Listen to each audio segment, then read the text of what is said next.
Bhilwara police ने operation antivirus के तहत साइबर ठगी पर बड़ी कार्रवाई करते हुए एक साइबर ठग को गिरफ्तार किया है। इसके खिलाफ महाराष्ट्र, ओडिशा और उत्तराखंड में कई शिकायतें दर्ज है। भीमगंज थाना पुलिस आरोपी के पास से 29 debit credit card, 9 scanner, 11 bank passbook, 3 pen drive, 1 card reader, 5 mobile SIM और 3 मोहर के साथ कई दस्तावेज जब्त किए हैं।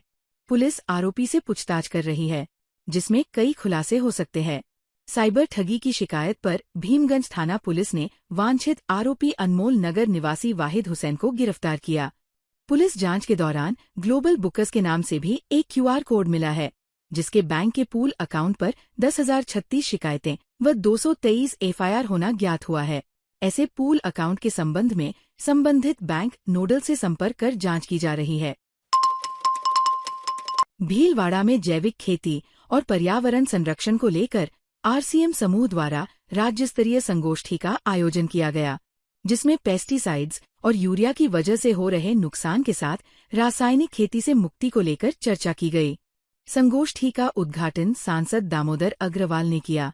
ये संगोष्ठी अपना संस्थान सरोज देवी फाउंडेशन एवं फाउंडेशन फॉर इकोलॉजिकल सिक्योरिटी के संयुक्त तत्वावधान में आयोजित की गई थी, जिसमें जिला कलेक्टर नमित मेहता, विधायक अशोक कोठारी, समाजसेवी तिलोकचंद छाबड़ा, अपना संस्थान के अंकुर बोरदिया सहित कई जनप्रतिनिधि, समाजसेवी, शैक्षिक कार्यकर्ताओं सहित राजस्थान और मध्य प्रदेश के लगभग 50 क्षेत्रों से आए 600 से अधिक कृषक वर्ग से जुड़े प्रतिभागी उपस्थित रहे। वहीं प्राकृतिक खेती, पर्यावरण संरक्षण एवं चारागाह विकास संगोष्ठी का समापन मंगलवार को जैविक जागरूकता रैली के साथ होगा। RCM समूह द्वारा और कई संस्थाएं जो जैविक खेती में कार्य कर रही हैं, उनके द्वारा गौवंश आधारित जैविक खेती पर एक वर्कशॉप का जो आयोजन किया गया, तो और उसमें बहुत सारे किसान भाइयों को आमंत्रित कर किस प्रकार से जैविक खेती को बढ़ावा दिया जा सकता है। और आज के युग में जहां केमिकल का उपयोग या केमिकल फर्टिलाइजर्स का उपयोग बहुत बढ़ रहा है, उसको हटाकर और हमारी जो पुरानी पद्धतियां थी उन्हीं को इस्तेमाल करते हुए जैविक खेती को बढ़ावा मिले, ताकि इंसान के जीवन में रसायन और उनसे होने वाले जो दुष्प्रभाव है वो न हो। जैसा हम सभी देख रहे हैं कि बीमारियां बढ़ रही है, गौ माता नहीं वो एक ठीक से हम पाल पा रहे हैं उसको, और भूमि खराब होती जा रही। तो ये बहुत सारी समस्याएं जो हमारे आंखों के आगे दिख रही है। हम सब ने मिलकर एक ये संगोष्ठी आयोजित की है कि हम किसानों को जैविक कृषि में तब्दील करें, और उनको ये पूरा सिखाया जाएगा कि न तो पैदावार कम होगी, न लागत बढ़ेगी, और इसका मूल्य भी अच्छा मिलेगा। शाहपुरा में स्वतंत्रता सेनानी बाराहट परिवार के समारोह का आयोजन किया गया, जिसमें उद्यमी और समाजसेवी लक्ष्मी निवास झुनझुनवाला को पहला बाराहट त्रिमूर्ति सम्मान प्रदान किया गया। त्रिमूर्ति स्मारक पर तीनों शहीद ठाकुर केसर सिंह बाराहट, ठाकुर जोरावर सिंह बाराहट और वीर कुंवर प्रताप सिंह बाराहट की जीवनी को नमन करने का और उनके द्वारा की गई बलिदानों को याद कर युवाओं को राष्ट्रीय सेवा में समर्पित होने का आह्वान किया। कार्यक्रम के मुख्य अतिथि राजस्थान धरोहर संरक्षण प्राधिकरण के अध्यक्ष ओंकार सिन्हा लखावत, सांसद दामोदर अग्रवाल रहे। कार्यक्रम में विधायक लालाराम बैरवा, नगर पालिका अध्यक्ष रघुनंदन सोनी, RSLM के बिजनेस हेड योगेश दत्त तिवारी तथा LNJ भीलवाड़ा ग्रुप के OSD रजनीश वर्मा भी मौजूद रहे। कार्यक्रम में वीर कुंवर प्रताप सिंह बाराहट संस्थान की ओर से लक्ष्मी निवास झुनझुनवाला को प्रथम बाराहट त्रिमूर्ति सम्मान देकर उनके द्वारा किए गए अभूतपूर्व सहयोग को आमजनों के बीच में उल्लेख किया जा रहा है। भीलवाड़ा ग्रुप की ओर से योगेश तिवारी और ग्रुप के OSD रजनीश वर्मा ने झुनझुनवाला परिवार की ओर से प्रतिनिधित्व करते हुए सम्मान को प्राप्त किया और निरंतर सहयोग देने का आश्वासन भी दिया। भीलवाड़ा में भारत तिब्बत सहयोग मंच चित्तौड़ प्रांत के प्रांत अध्यक्ष अरविंद कौशल व महिला विभाग की प्रांत अध्यक्ष डॉ. राजेश शर्मा के निर्देशानुसार युवा व महिला विभाग द्वारा भीलवाड़ा में आयोजित विशेष कार्यक्रम में तिब्बत प्रदेश से आए ऊनी वस्त्र व्यवसायों का भव्य स्वागत किया गया। ये आयोजन भारत और तिब्बत की ऐतिहासिक मित्रता को मजबूत करने और दोनों समुदायों के बीच आर्थिक व सांस्कृतिक संबंधों को बढ़ावा देने के उद्देश्य से किया गया।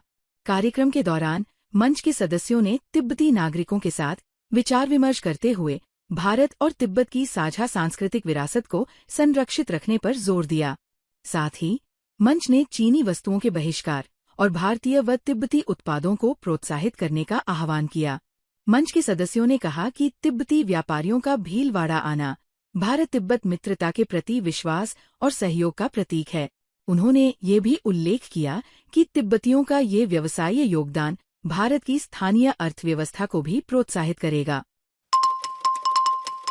राजकीय उच्च माध्यमिक विद्यालय रायला पीईओ क्षेत्र के महात्मा गांधी राजकीय विद्यालय, राजकीय बालिका उच्च माध्यमिक विद्यालय, राजकीय उच्च प्राथमिक विद्यालय कुंडिया गेट, राजकीय प्राथमिक विद्यालय रेगरों का खेड़ा, लांबिया गेट, जनता कॉलोनी के विद्यालय विकास एवं प्रबंध समिति सदस्यों तथा विद्यालय प्रबंधन समिति सदस्यों का 2 दिवसीय गैरावासीय प्रशिक्षण शिविर का शुभारंभ हुआ।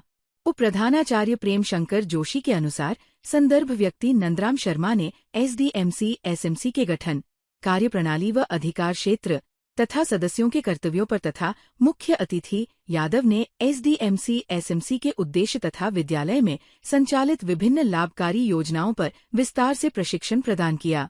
साथ ही उप प्राचार्य जोशी ने वॉलंटियर्स प्रशिक्षण प्रदान करते हुए सभी स्वयंसेवकों को मन से पूर्ण निष्ठा के साथ सेवा भावना रखते हुए शिक्षक, शिक्षार्थी और अभिभावक के बीच सामंजस्य रखते हुए कड़ी के रूप में कार्य करने का आह्वान किया।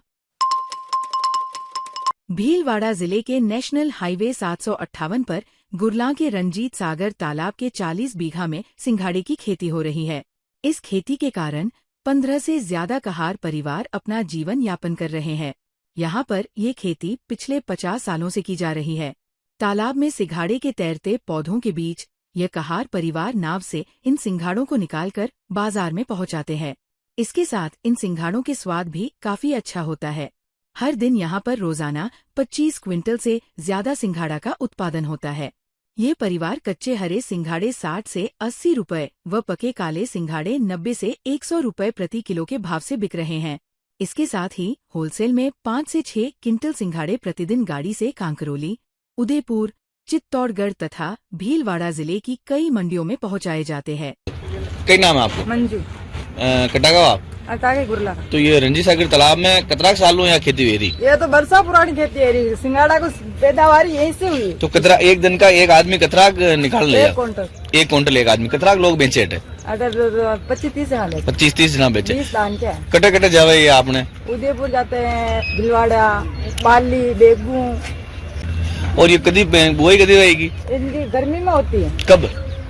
चौमासा में नहीं, चौमासा लगता है जी पहली होती है। तो ये सफाई 8 महीना दुख देखना पड़ता है कुल मिला। तालाब में साफ सफाई करो? हाँ, साफ सफाई करते हैं। 8 महीना दुख देखना पड़ता है। बीज बाहर से लाते हैं, एमपी से लाते हैं। फिर बीज करते हैं, फिर बाद में बोई होती है, जू बेल चलती है, उसकी जू बोई आगे आगे बढ़ती जाती है। तो ये तालाब की सफाई करनी पड़ती है गर्मी में? करनी पड़ती है बहुत। 4 महीना सफाई करने में लगता है। ताज़ा खबरों के लिए बने रहिए लोकजीवन के साथ। लोकजीवन के YouTube चैनल को सब्सक्राइब करें, लाइक करें और बेल आइकन को प्रेस करें, जिससे कि हर वीडियो का नोटिफिकेशन आप तक पहुंच सके। धन्यवाद।